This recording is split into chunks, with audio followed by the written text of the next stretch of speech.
What's popping, my lily pops? Thank you so much for tuning back into my channel. I'm so happy that you guys are here. You know that typically on my channel I share inexpensive DIYs to care for natural hair, always focusing on the health of hair as opposed to just focusing on length, because length without health is honestly nothing in my opinion. Today we're talking about the infamous Biotin.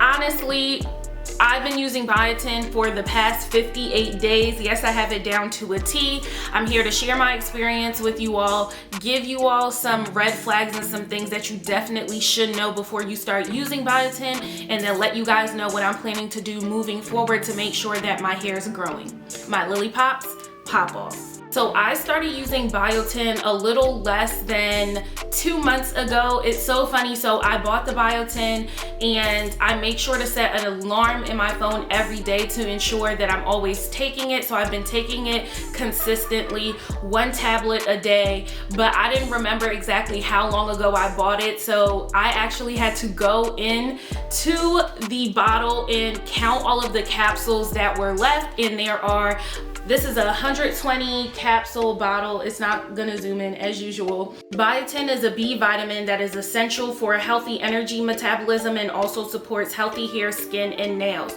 So overall, all that really means is that this vitamin B is known to honestly turn the food and things that you're consuming into energy, and it just so happens that it also supports like healthy hair, nails, and skin. Okay, so I elected to get Biotin because in my mind I'm just like, why not? If there's something that can also aid with the health of my hair, like I'm doing what I need to do as far as manipulation goes with my hair. I'm very soft. When I style my hair, I don't style my hair too often, and I don't use high tension hairstyles. When it comes to my actual hair maintenance, I'm extremely consistent with wash days, when I deep condition, when I incorporate strengthening treatments to my regimen, when I trim my hair, and all of those things. I'm very consistent with those things. So I just thought, why not add, an energy booster literally to my regimen? And so that's why I elected to start using Biotin. Okay, so we got that out of the way.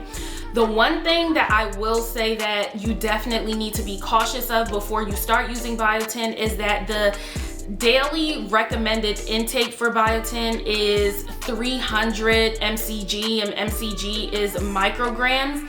And as you all can see, the dosage that I got is honestly 10,000 mcgs per capsule.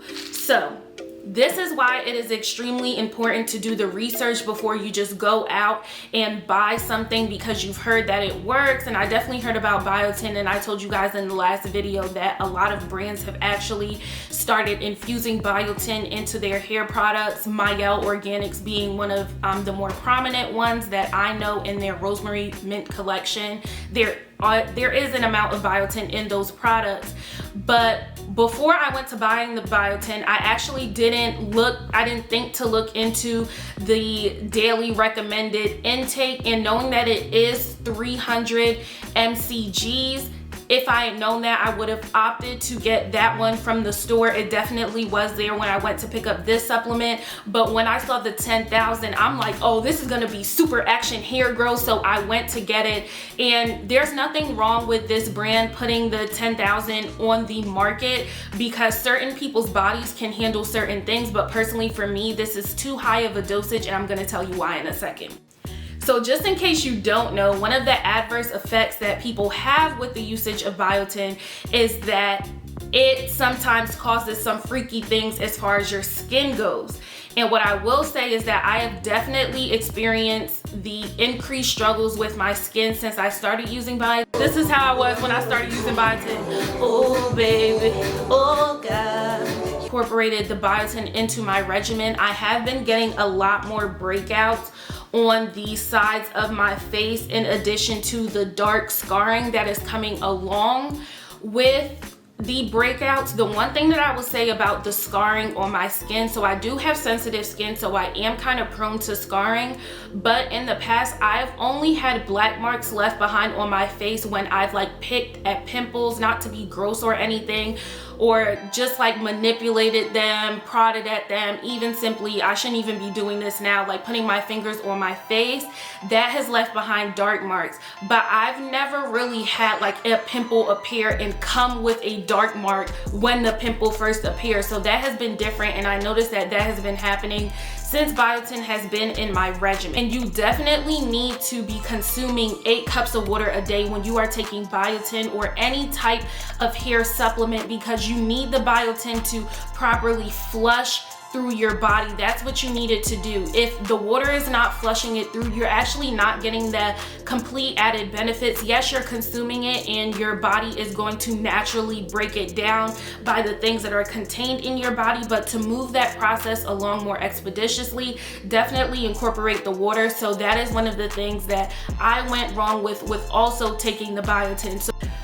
So the first thing was taking a higher dosage than I should be taking, especially considering when you're first trying out a product. I really don't know why this didn't occur to me, because when it comes to actual hair products that I use on my hair, like if I'm trying a new leave-in conditioner or something, if I'm slowly rolling it into my regimen, I actually start with a lesser amount. I don't just go like completely packing everything onto my hair. Majority of the time, I slowly integrate things into my regimen to see how it's going. But for some reason with the biotin, I was just too hyped and I just full-fledged hopped it into my regimen and went for the highest dosage, which is just a poor practice altogether. So I definitely should have started with the 300 mcgs and see how it went, and then over time decided if I wanted to ramp it up. And the second thing that I did wrong was not consuming the amount of water to make sure that I'm properly taking the supplement as well. And I always emphasize that to you guys when it comes to hair products also. It's not just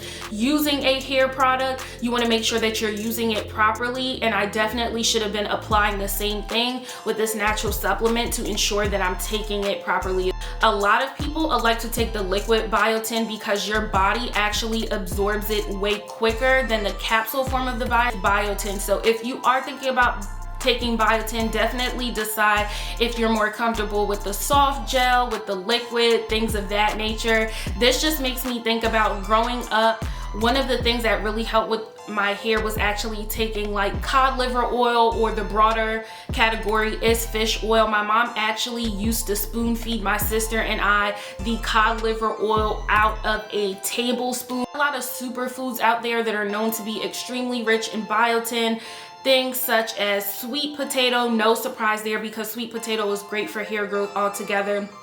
Bananas, spinach, almond, salmon, again, mushrooms, and a longer running list of other things. So I definitely always encourage you guys to look into the actual things that you can eat to get the biotin as well. And eating those things more regularly in your diet definitely takes away the need to even go and try to find a capsule or a liquid form of a specific vitamin that you're looking for. So of course, I shared with you guys in the last video that I'm being way more conscious about incorporating smoothies into my diet. I've been doing that over the past 3 weeks. And so for today's smoothie, I decided to go in and focus on my biotin intake. So in here, the main ingredients that I have that are very rich for biotin are actually banana, almonds, and spinach. And I actually have oatmeal in here as well, just to add some flavor. And so this is the way that I'm consuming my biotin in actual food form and getting the nutrients from my food, consuming it orally, my body digests it down and everything like that. Gonna take a sip for you guys on camera. And I use water as a base. I elected to not use juice to lessen down the amount of sugar that I'm taking. I'm actually going to stop taking the biotin capsules because of the issues that I've been noticing with my skin, and because I'm trying to be more intentional about what I'm consuming into my body.